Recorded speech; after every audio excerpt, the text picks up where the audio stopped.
Hello, hello, and welcome to Heads Down.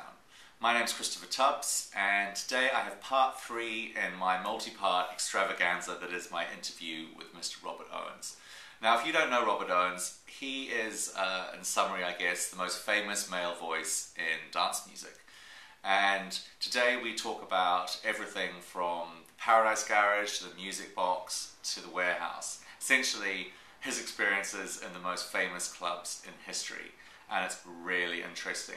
Not only that, but today I'm also going to be launching a competition. I have copies of Mr. Robert Owens' new album, Art, to give away, and there will be a question at the bottom of this post. So check it out, get involved, you're on Heads Down.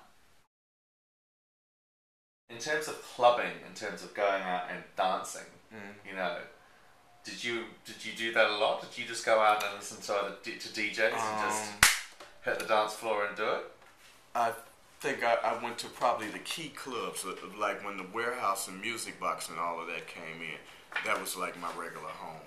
That was like a spiritual away from reality kind of scenario, you know.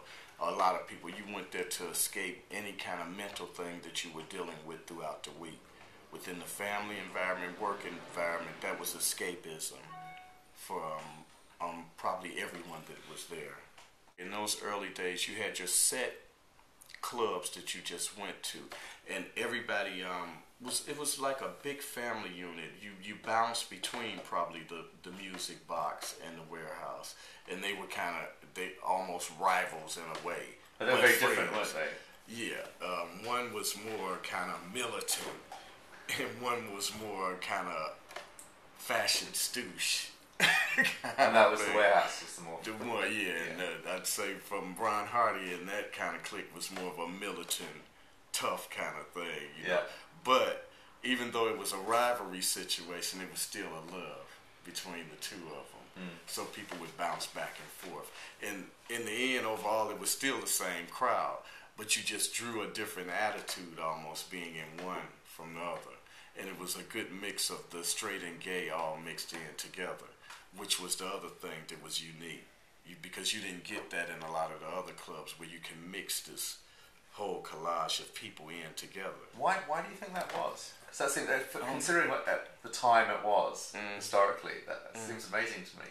Yeah, but you think even the Studio 54, that was a good mix of gay and straight all mixed in together.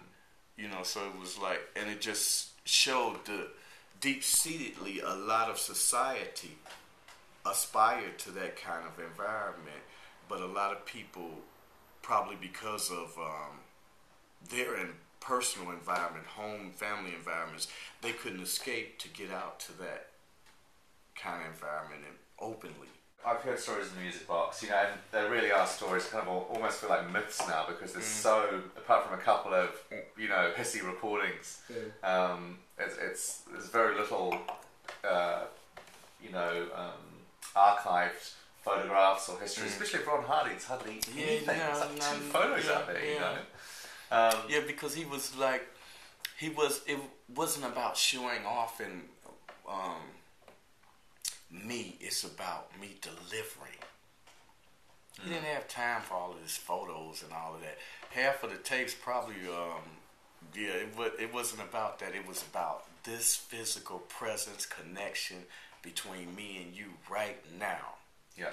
This energy right now. So I think he just didn't really take time to think about things like that. And how big were, you know, I mean, obviously, late 80s, early 90s had ecstasy. And drugs are always a part of it. In the water, in the punch. Back in those days, they gave you free fruit punch and everything in the clubs, and I think that stemmed from the Paradise Garage to the Warehouse, Music Box, all of those clubs. Studio 54, a lot of them. They even did things like that where you had this free section of things. You might see somebody on skates coming around with lollipops, frozen pops to cool you off on the dance floor and all kind of madness, you know.